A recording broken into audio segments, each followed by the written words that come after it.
Coming up on Tech News Today, Google almost done buying Motorola. MySpace is back. You heard that right. And the PS Vita OS might show up in a phone. All that and more coming up. Netcasts you love. From people you trust. This is TWiT.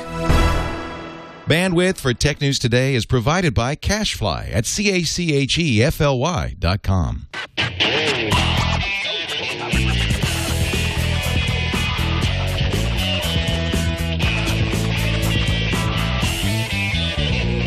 This is Tech News Today for Monday, February 13th, 2012. Tech News Today is brought to you by Squarespace.com, the fast and easy way to create a high-quality website or blog. For a free trial and 15% off your new account for 6 months, go to Squarespace.com and use the offer code TNT2.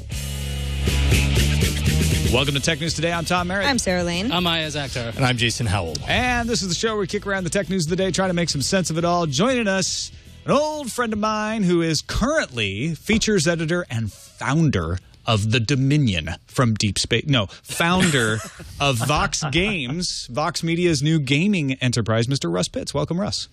Thank you, Tom. Thank you. You know, I got to say, that is some snazzy intro music you've got there. It really get the blood pumping. Oh, yeah. Ready to go here. We spare no expense on the intro music, and we spared the expense on everything else. Well, the outro music actually gives us a chance to really break it down. So, Right. Yeah, remember that, Russ. Yeah. Look forward to outro it. music. At We the hope end you of the show. break dance. I'm going to limber up. Yeah, bring out the cardboard so you can do some spins. We're going to get into some news that's breaking right as we're recording the show. But before we do, Russ, real quickly, theverge.com/gaming.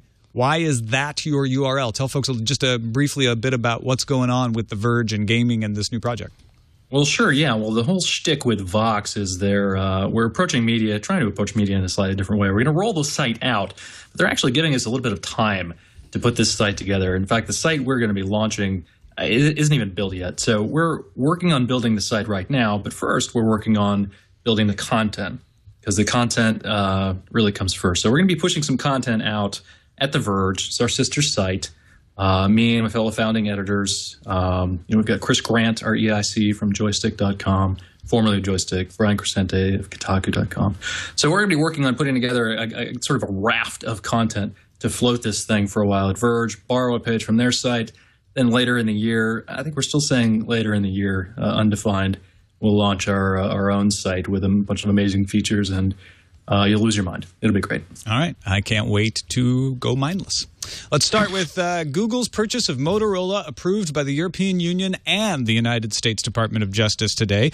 The European Commission had the first say earlier today, clearing Google's $12.5 billion buyout of Motorola Mobility. U.S. approval came hot on the heels. Just about a half an hour ago, Department of Justice's Antitrust Division said that they have closed its investigation of the acquisition of Motorola Mobility's holdings acquisition by Google. So Google now needs the consent of China, which is expected at least to make a decision on whether to approve it or keep investigating on March 20th. And then also Israel and Taiwan need to sign off on the deal before it is done.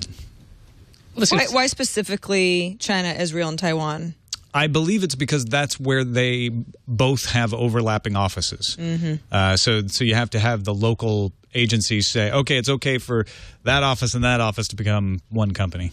It's going to be fun to see this thing finally come together. We're going to see if we can finally put to rest all this. Well, what are they going to do with Motorola? Are they going to favor them? They're not supposed to. Are we going to finally see a bunch of Google-branded products from the Motorola, section of Google? So then we'll get even more rumors. At least they'll be more official instead of this. Once this deal closes, this might happen. And EU Commission Vice President Joaquin Almunia says that this transaction does not raise competition issues on its own, but they will be keeping a very close eye on the use of patents.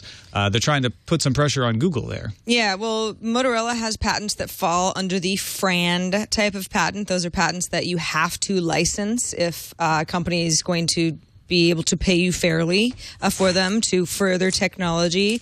So Google is going to have, they're going to be in control of these FRAND patents. They've already said, we're going to work with people. It's all fine and good, but it will be under Google's terms, and we reserve the right not to work with people if they're being unreasonable.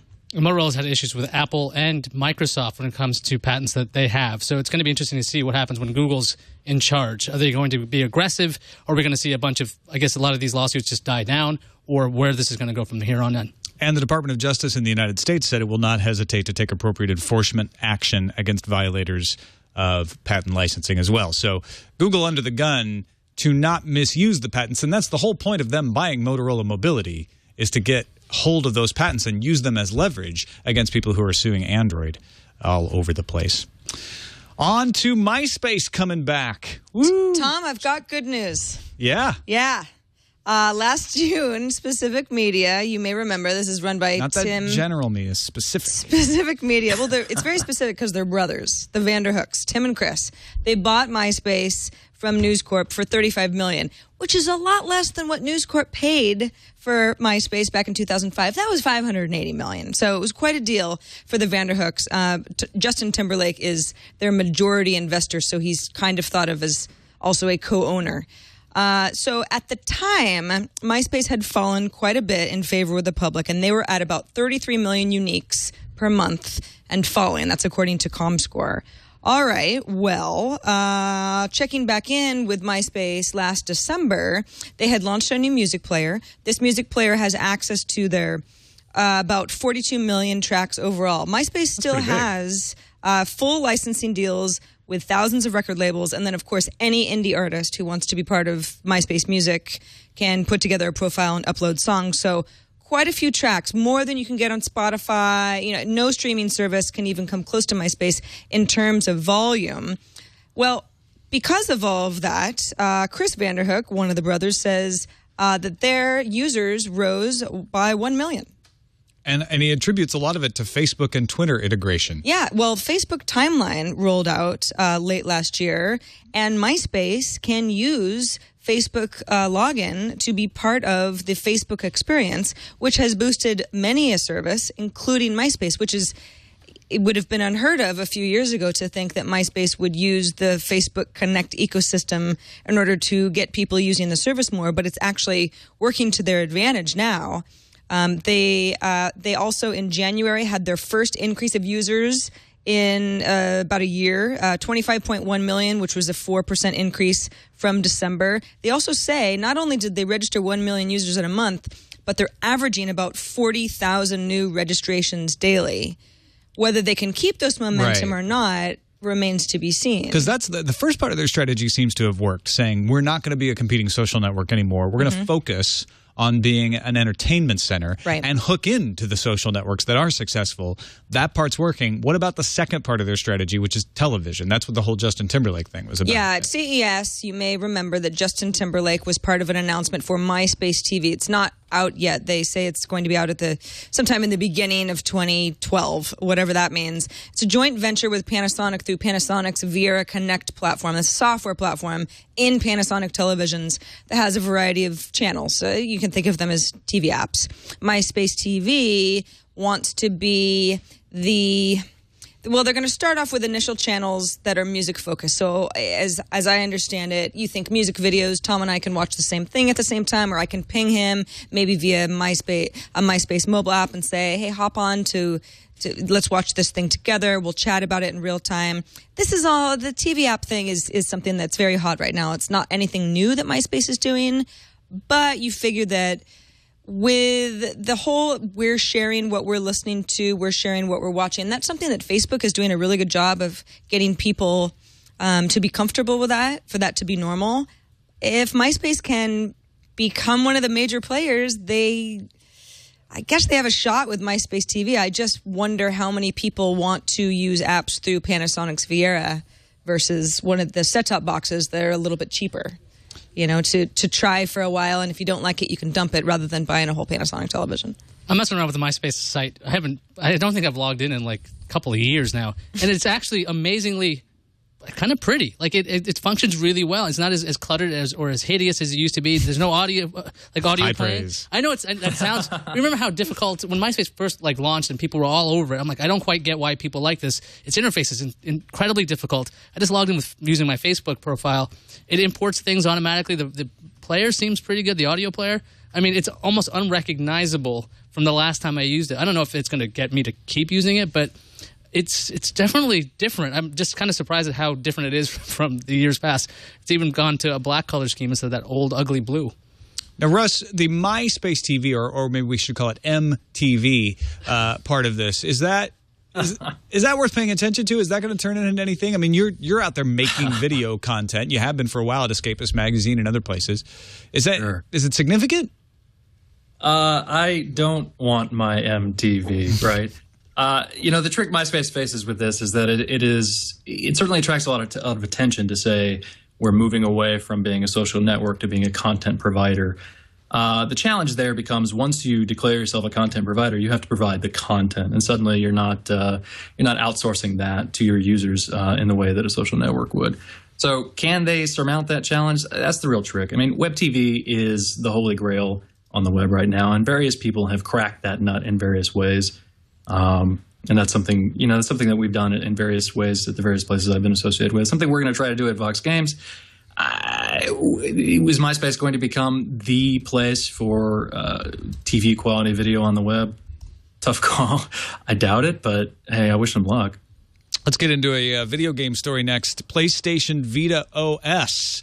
PlayStation Vita is actually coming out here in the United States this Wednesday. People who pre-ordered it will get it. It'll be available for launch in stores on February 22nd. And Sony's incoming chief executive, Kaz Hirai, told a Japanese website, AV Watch, well, he told a bunch of reporters, AV Watch reporting it, if you're asking if we've made it, referring to Vita OS, in a way that's expandable so that it's possible to apply to smartphones and tablets on top of achieving the high responsiveness we need for gaming devices, it is possible.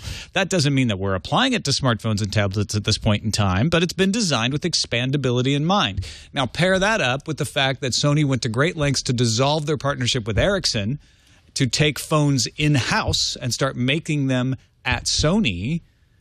Do we think that we're going to see Sony coming out with phones that they make that have the PlayStation Vita OS on them? Well, I mean, if they can figure out the Iyaz wants to call Sarah, he can now call me on his Vita OS. They've pretty much got everything else. I mean, as far as gaming, watching videos, browser, I mean, the Vita platform is somewhat close to a smartphone already. It seems like a terrible idea. If it seems like something Sony would do, and it sounds like a terrible idea. It's hard enough to have an ecosystem and get developers to take care of applications for you. If you're going to do that all in-house, and it's going to be Sony's browser, it's going to be Sony's phone, it's going to be Sony's calendar, and all those other things. I mean, they have the game side obviously taken care of, but you want apps as well. You can't. I mean, if you want the Vita just to be the Vita phones, I guess, to be this.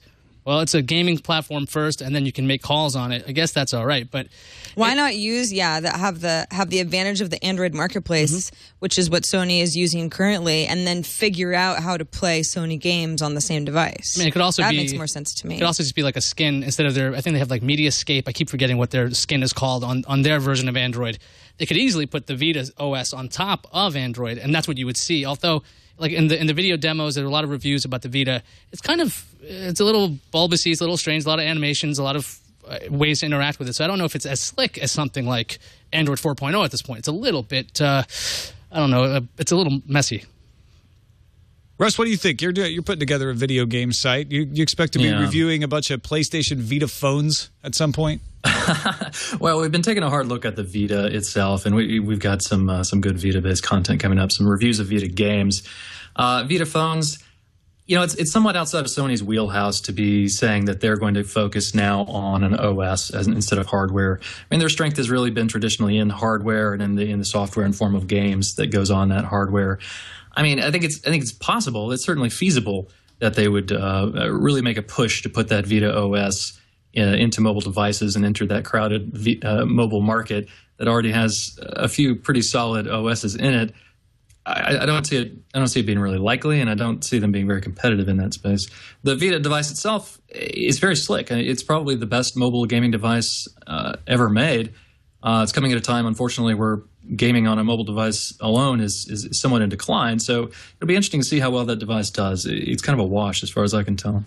Let's take a quick break. We got a couple of Apple stories and a Firefox on Windows 8 story coming up. But first, I want to tell you about our sponsor, Squarespace.com, the fast and easy way to create a high-quality website or blog And I've done it several times. I created my novels website for United Moon Colonies at unitedmooncolonies.squarespace.com and did it at Squarespace because it was a snap. I knew it was going to look good. It was going to be easy to maintain.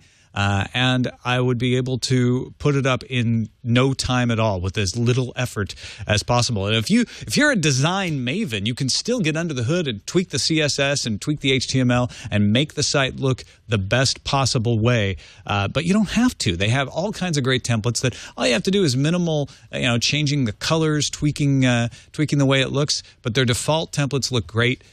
Much better than just, like a big blob of color and nothing else up there. So check it out, squarespace.com. 85 new style options, 13 new template designs added to their big library of templates, and online resources and special support available 24 hours a day, 7 days a week, as well as the reliability of their servers. You don't have to mess with memory management and all that sort of thing.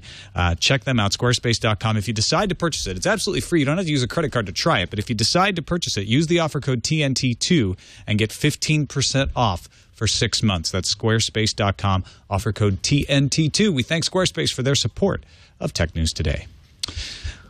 Today, the Fair Labor Association is investigating the Foxconn factory in China, in Shenzhen, at Apple's request. Apple joined the Fair Labor Association back in January as a way to put pressure on factories to upgrade their working conditions. This is partly in response to all of the investigative stories about conditions at Foxconn and other factories. So Foxconn, Quanta, and Pegatron will all be inspected by a team led by FLA President Arett van Heerden. They'll interview employees, inspect safety equipment and worker dormitories, and examine all the available documentation on worker safety, wages, and working hours. Some people say this still isn't enough, that they need to throw more weight around directly, but it's a start, right? Well, the first technology company to join the Fair Labor Association, so that's significant just alone. I guess my question is, if it's a voluntary, I'd like to join the FLA because I think it'll, it's better for the company. It'll make us look better. It's better PR. Well, how much will that trickle down to consumers? Is there going to be some sort of like a sticker on? FLA approved? Yeah. I mean, and what does that mean to people? Because I am not that familiar with the Fair Labor Association, or at least what companies are part of it and what companies aren't. Is this a fair trade smartphone? Apple's done a lot of green movements, right? Removing arsenic from their glass, and a lot of their products have there's supposed to be a lot more green, right? But you only see that on their website and on their keynotes. You don't usually see it on a sticker on the products. They don't like stickers. They don't like stickers. It's not going to be laser etched on anything, and it's not going to be on the box. Mm-hmm. So they basically will probably do a bunch of press things, and maybe the folks in the Apple store will be like, oh yeah, we treat people fairly. Or they probably won't even want to discuss this because it would bring up there was all this mess going on in these factories. I mean, Tim Cook's been a supply chain guy for a long time. He's been saying, look, we don't want this kind of thing going on. We should find out what's going on. I think it's strange that people want Apple to do more if there isn't like a report yet. So if they get a full report back and they go, look, this is the public thing we have. It's an independent source. So at least we can all agree, at least that's what I think Apple will try to say. We'll all agree that this is independent and fair. And then these are the steps we'll take in response. Well, and the question is, are they really going after the factories that need it the most? Some people have raised that objection as well, saying, Foxconn and Quanta and Pegatron are not the worst offenders. That Apple should be using their powerful position in the marketplace to do proactive good instead of this is seen as defensive good. In other words, we got accused of something, so now we're going to clean up our act and try to make it look good. And there was an article on TechCrunch today basically saying that's what's going to happen is this independent organization is going to go in. They're going to find a few violations. They're going to cite them. Those are going to be fixed, and Apple will say, look, it's all done. And that will diffuse most of the problems. But meanwhile, smaller factories that aren't approved by Apple are still going to be causing unfair and unsafe working conditions. And we haven't really solved much because we've gone after companies that really aren't that bad, relatively speaking, in the first place. Well, then it becomes is it a mandatory Fair Labor Association type of a thing where you can't sell electronics in this country unless you have some sort of a seal of approval? I'm not saying that that's going to solve all the problems either, but that seems like if you're a company who gets a lot of bad press because you might have bad working conditions in another company, it makes perfect sense for Apple to do something like this. Absolutely. Yeah. Even just as a very first, smallest measure possible. But if there's the pressure on companies like, if you don't clean up your act, then you can't sell products, then that's where real change will happen. Well, and the problem is Apple is getting all of this attention because they are so successful in the marketplace. And so when someone has that much power, everyone starts to want you to use it for their purposes. And if your purposes, I'll be altruistically as they are to improve working conditions, you're going to want Apple to use that position. Their position is coming because of things like their share price climbing above $500 today. I don't know exactly what it closed at, but last I looked, it was around $502. Oh, there it is. Closed at $502.60. Apple also, according to the MPD, captured 19% of all sales dollars of consumer electronics in the U.S. in the holiday quarter of 2011. Sales of iPads are estimated to have topped 1 million in Korea. That's interesting because that's where Samsung is headquartered. And they have Apple has 70 to 80% of the tablet market in Samsung's home country. So, yeah, a lot of people want Apple to use their powers for doing good. Do they have to? That's up to Apple. Apple was going to decide how much they want to respond to this, and they're responding directly to things that they have direct control over. They're also putting their pressure on their partners to not help the competitors. 9 to 5 Mac has an article citing Chinese language newspaper Commercial Times that claims that Asus Tech is having Pegatron make their Ultrabooks like the ZenBook, and Apple is asking Pegatron to stop making the ZenBook because it looks too much like the MacBook Air. Well, we've got a ZenBook right here, a matter of fact. Funny that you brought that up, Tom. And yeah, it looks. What a coincidence! It looks a lot like a MacBook Air. It's a lot heavier. You got a MacBook Air. You're sitting right next to it. This is what I'm using on the show. So they're very similar. Russ, can you tell the difference between these two from over Skype? It's really heavy. Yeah. It's like 3 pounds. I mean, I can tell the difference. Yeah, there's a flair to the MacBook Air. It has an Apple panache to it that the Asus Tech, as beautiful a device as it is, it just doesn't have. Even over Skype, I can tell. Well, I don't think it's a patent violation or anything. It's not that similar, but I can see why Apple's like, well, that's an inferior product. But is it really fair for Apple to tell Pegatron? I mean, it's totally legal. Apple can put the economic pressure on them if they want to, but should they really worry about it? Could Apple make the argument that because their products are selling so well and they have to churn out so much through manufacturing that Pegatron just needs to stop working with other people? So it's not much of a competition type thing. It's more of a, we just want all of your manpower. Sure, that could be the case. I don't get the sense that it is. Right. Well, isn't the rumor or they wouldn't be going after a specific model. Mm-hmm. Isn't the rumor that MacBook Pros are going to go to the MacBook Air route? They're going to dump the optical drive. They're going to move to the That's Slim. one of the latest rumors. So if Apple's going to do that, and they're going to switch up to this entirely MacBook Air style of a form factor, it makes sense to go, look, if you guys really make these wedge-shaped, that's the thing about this ZenBook. It's a wedge-shaped one. So if you take a look at a lot of these other Ultrabooks, they bother to try to change the shape. The MacBook Air's got the same wedge shape. Mm-hmm. So if they're talking about trying to get the displays out of this thing, because the display on this is pretty good. It's about, I want to say it's 1600 by 900 or something like that. So it's actually a high-quality display, some really, really impressive build quality. They probably do want the manpower, especially if they're going to change the MacBook Pros significantly in this year.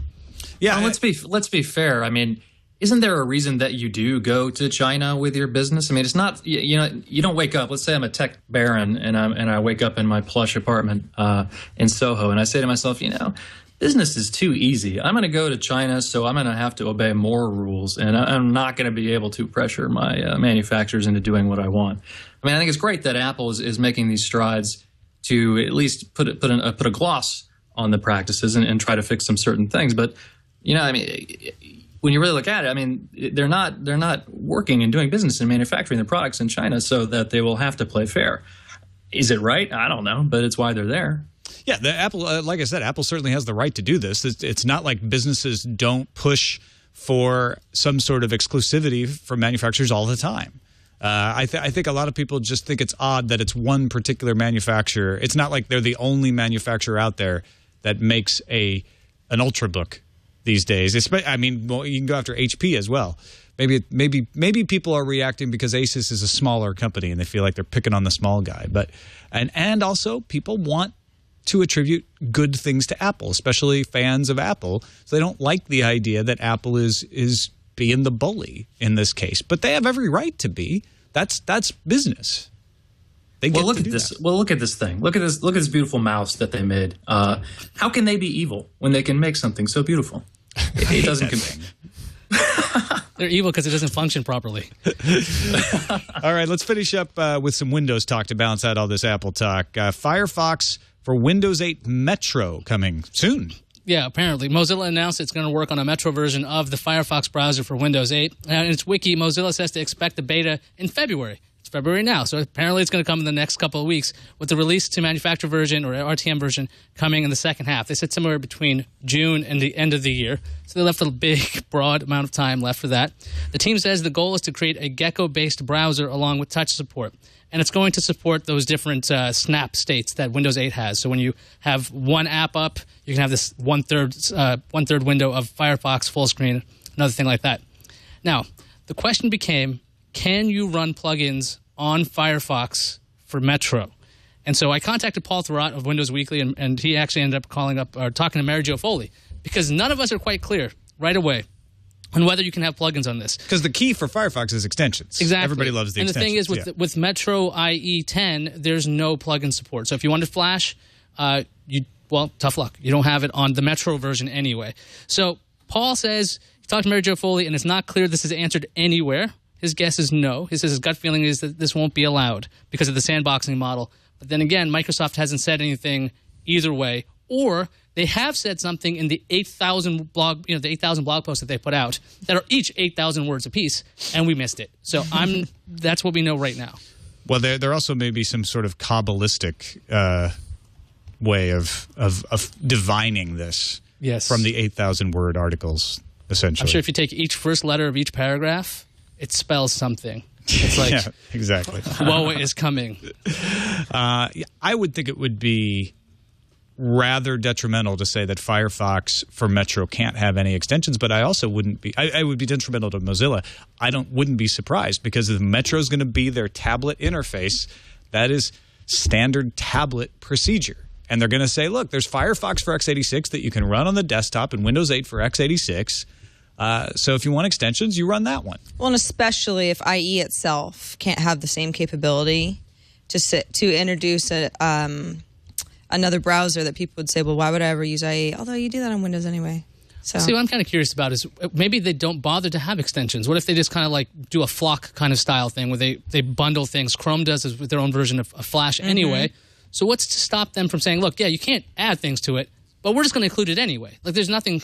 I don't think anything technically stops them from doing that just yet, but I have to read a lot of Windows posts to actually be sure of that. Do we know, does Firefox for Android have extensions? Oh, good question, man. Every time Firefox for Android comes up, it's like it's been a long time since I used it because it was so slow. I would imagine that it does. That's like, as you said a little bit earlier, it's a key feature. Some people in the chat are confirming that it does, but I haven't had personal experience with it. Hopefully, for Mozilla's sake, it will. Yes, it does. Let's move on to hopefully for Mozilla's sake, it will in Windows 8 for Metro. News fuse. Guess what? Guess what else? Patent wars. Oh, yeah. Wow. Apple is suing Samsung over the Galaxy Nexus in the United States of America, asking for a preliminary injunction to stop sales of the phone in the United States. The patents cover things including slide to unlock, data tapping, and Siri. So this is all ice cream sandwich-oriented stuff. Apple had success with the data tapping patent before against HTC when they were taking that up with the ITC, the Trade Court Commission. Samsung just announced the Galaxy Tab 7.0 Tab 2, its first ice cream sandwich-based tablet. Yay! For specs, it's got a 1 gigahertz dual-core processor, a 3-megapixel rear cam, VGA cam in the front. Also comes in either Wi-Fi only or Wi-Fi 3G models, and it's set to launch in the UK next month. Apple hasn't sued Samsung about this tablet yet. The Telegraph ran an article saying that ITV CEO Adam Crozier wrote a letter to Apple regarding the usage of the term ITV, the rumored name of Apple's television set. And if you're unfamiliar with the other ITV, it's a UK television network that's been around for a long time, stands for Independent Television. Speaking to The Verge, an ITV spokesperson said, "The Telegraph's piece is entirely speculative. ITV has no further comment on the matter." Videolan unveiled VLC 2.0, release candidate 1, available for download right now. For OS X users, you'll see a brand new user interface that matches the Mac aesthetic, a little closer than it has before. Also adds in Blu-ray support and extension support. The release candidate is available in 32 or 64-bit varieties for Intel Macs and 32-bit only for Windows. Surprisingly, those of you still rocking PowerPC-based Macs can also get the release candidate. You're not left out this time. The AP is reporting that people using the internet in Iran can now access Gmail, Hotmail, and Yahoo. The sites were blocked for 4 days and affected more than 30 million users. Iran's national telecommunications company says it had nothing to do with this outage. Apple's currently embroiled in a fight for the iPad name in China, and reports from Hebei Youth Daily, which is a Chinese news site, say that iPads are being removed from retail stores in China by the Chinese Administration of Industry and Commerce. Now, some store owners have hidden their stock for fear the iPads will be confiscated. Hide the iPads! However, Apple stores are still selling the iPad, and it's not clear whether the removal of iPads is part of a larger nationwide sweep or just the actions of a bunch of local authorities. A group calling themselves Evil Shadow Team has taken a very good name, but has also taken credit for defacing the online home of the Microsoft Store in India. The group also obtained usernames and passwords from the site on Sunday, February 12th. Passwords, it turns out, were stored in plain text. Not a good idea. Person who's running the Microsoft Store in India. Microsoft has taken the site down for the time being. It is run by a third party contracted to Microsoft. Google announced that its YouTube app for Google TV is getting a little bit of a makeover. The app will soon be able to browse channels. You'll also be able to leave comments or give a video thumbs up from the new app. The new app will be live in the Android market in the next few days, so they say. In response to reports that Google Wallet's PIN could be cracked on rooted Android phones, Google has asked users to not root their phones because the product is not supported on rooted phones. It sounds pretty clear to me. Google has also disabled the usage of prepaid cards from Google Wallet since a simple trick would allow access to prepaid funds. Google is also working on a permanent fix for that problem. Let's move on to the randomizer. Randomizer. Now, Saturday Night Live is well known now in the tech community for their parodies. They make usually it's Sandberg, but not always. They make some pretty good stuff sending up the tech industry. They got a Verizon commercial that absolutely nails the problem with the cell phone industry, or at least the marketing of the cell phone industry. And I'm just going to keep talking until Jason gets yes, because apparently this ad is like 30 seconds or a minute. I'm not really quite sure. And it keeps threatening to end, and here we go. Finally. I've been hearing a lot about Verizon's new 4G LTE. Ah, you should be. It's Verizon's fastest, most reliable 4G network. With 4G LTE, you'll get speeds up to 10 times faster than 3G. So, what does that mean? Well, let's say you've got the new HTC Thunderbolt, or even the LG Vortex. You can hook up your HTC or your LG to your 4G LTE, and you'll have Verizon's 4G LTE in over 190 cities and 118 airports. So it's faster? Well, let's say you've got the new Droid Razr by Motorola. It pretty much goes on like that. And the problem is, for me, when I watched it this weekend, I understood it. Like, those are all real phones and tablets. Yeah, he's not actually making up these specs. They're actually, if I were Verizon, I'd be happy that they're pretty accurate. But to be fair, as someone who was previously in the tech media field and has now sort of moved out of that into games, and games is ridiculous too. But that's kind of how I felt about tech media at times. It is just we do and justifiably get excited about a lot of these new products, but man, the margins on the difference between some of these things we're super excited about and the one we're already holding that we're suddenly less excited about very thin, and it is comical in a way. And from my ivory pedestal, working in games, which is so much more admirable, I can point and laugh. Yeah, they never do stuff like that in the gaming industry. It's all very straightforward, clear delineation. Yes. No, I understand. I understand where you're coming from. Every new game is justifiably better than the one that came before, every time. And frankly, it's acronym soup, right? Part of it is, if you live it every day, then you know what LTE is. You know what 4G is supposed to be. You know what all of these crazy names start to mean, like resound, and you get used to it. And you forget how just absolutely ridiculous it sounds. That's why the carriers want you to use 4G. Why do you need to know LTE? Because you want it to mean something. Or HSPA Plus or WiMAX, and you're going to confuse everybody. Let's just use 4G for everything. On a basic level, why don't we just use the word to faster? a lot of people, 4G and LG, what's the difference between LG and 4G? Right. I don't know. L's a Roman numeral, right? What is that, a 50? What's L? Does anyone remember? So that's super fast, I think. Well, how about just faster? Faster? Or maybe a number that says how faster it is. One faster. Now, I know what that means. It's not that much faster. The best part, at the end of that video, the customer says, well, what if I drop it in the toilet? And the rep goes, it will break immediately. Yeah. All right, let's move on to the calendar.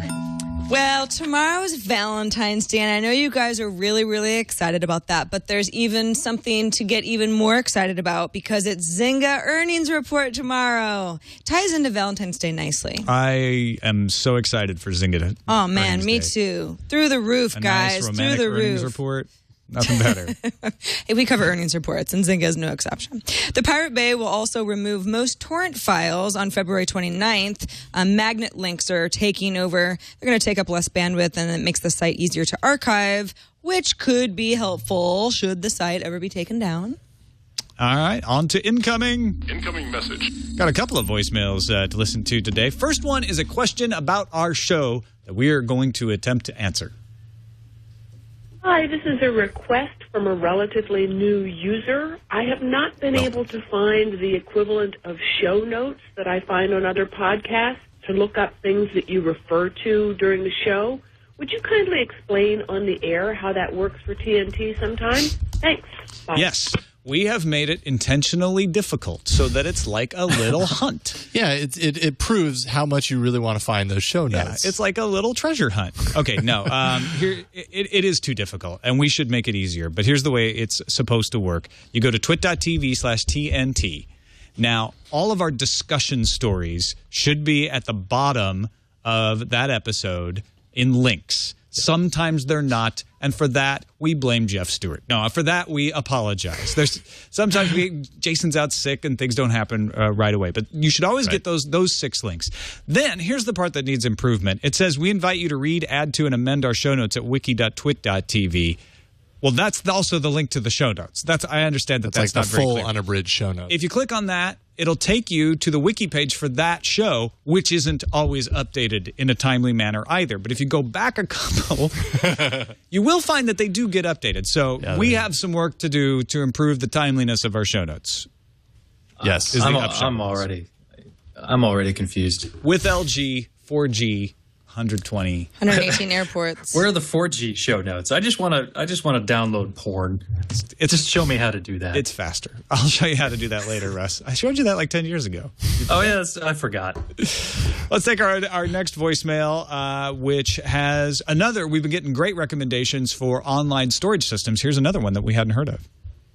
Yeah, I was online and I saw that they have a new service called PETA N Drive. PETAN drive.com, and they supposedly allow you to have a petabyte online storage that shows up as a virtual local drive for like $4 a month. And I'd like to know if you had heard about it, if you have any ideas about it. It's from Israel, I believe, and is it safe? What are your views on that? Thanks. Bye. I thought it had to do with cats or dogs or something at first, but and drive. 1,000 terabytes for $1 a month introductory. I don't know how much it goes up to after that. I think $4 is at least what our caller was quoting. Don't know anything about the company, so if there's anybody out there who knows about this. I it sounds too good to be true. Yeah, I looked it up. I'd love to know if someone's using it. I couldn't find a lot of reviews about this at all. So if you guys have experience, it'd be great to know. Yeah. Thanks for the tip-off, though. We'll definitely investigate and let you know if folks send in any solid information about it. On to the emails. Matt in Vienna, Virginia says, last week you discussed how TiVo was back with DirecTV, but how the hardware couldn't match what DirecTV was offering anymore. I agree, but I wouldn't fault TiVo for this. It looks like DirecTV decided to go with previous gen hardware and software. You can get much better standalone Premiere boxes with the updated interface. As a former DirecTV user, I would never go back for another reason. DirecTV was always about 2 to 4 years behind the standalone TiVo boxes with feature updates, and even then many features were disabled. That was true. I still loved my DirecTV box, even when it wasn't upgraded to Series 2. It still worked better than the DirecTV TiVo or DirecTV DVR for quite a long time. And I don't know whether I would directly blame DirecTV on the hardware choice. It may be a negotiation where TiVo had reasons why they didn't want to license the Premiere software because they want people to buy the boxes directly from them. It's always hard to say, but it's a good point that it probably has to do with the fact that they're not negotiating with each other well. If the DirecTV boxes were years behind the TiVo boxes, which are pretty much years behind like HTPCs, that's scary to think about. Because I mean, the Premiere just came out like relatively recently, and it had 4 tuners, and like you could have 4 tuners on like so many other boxes. Well, I'm sure you got 4 tuners on it. In other words, it doesn't have all the latest features from the operating system. Yeah, you've had 4 tuners on the DirecTV DVR for a couple of years. Mm-hmm. Next email from Deborah. Hey, TNT. Please find a word to describe folks who use tech but have little or no idea what's under the hood, and maybe a different word for folks who don't even care at all how it works. How about normal? Statistically, that group is the norm, right? Anyway, the point is the mom bit got old last week, and then we started talking about grandma in reference to people who don't know how to use technology. And dang if both of those aren't a bit annoying, because my grandma kicks ass. I think normal. I think that's it. I think you nailed it. Thank you. Normal people. That's something that is already in use. The normals. Yeah. The normals have flocked back to MySpace, for example. Right. Stay away. Fear them. Fear the norms. They're back on MySpace. Stay there. Fear the normal people. No, I'm kidding. Normal people, please watch us and buy. I don't think normal people watch us. So I think we're safe. All right, that's it for today's episode of Tech News Today. You can find our subreddit at technewstoday.reddit.com. We have over 4,000 people in there submitting stories, and you can be one of them. Go check it out. Even if you don't want to submit stories, you can just vote on what stories you would like to see us cover on the show, technewstoday.reddit.com. Russ Pitts, thank you so much for joining us today. Remind people again about what's going on with your Vox gaming project thingy. Yeah, absolutely. And thank you, Tom. Always a pleasure to do business with you. Vox Games, we're going to be at TheVerge.com. You've quoted the site a few times here on the show. TheVerge.com/gaming. We're going to be rolling out content starting next week. We're going to have a raft of content we'll be pushing out, and then regularly from there on in. We'll be at all the major gaming shows for the rest of the year. PAX East, GDC, E3. Expect some major announcements near those shows. Check it out, TheVerge.com/gaming until another name is chosen. And should we start suggesting names? Or absolutely, man. Hit me. All right, cool. Find them on the Twitters. That's it for this episode of Tech News Today. Twit.tv/TNT is our website. 260-TNT Show is our phone number, and TNT@twit.tv is our email address. Chris Knoll from Intuit joins us tomorrow. We'll see you then.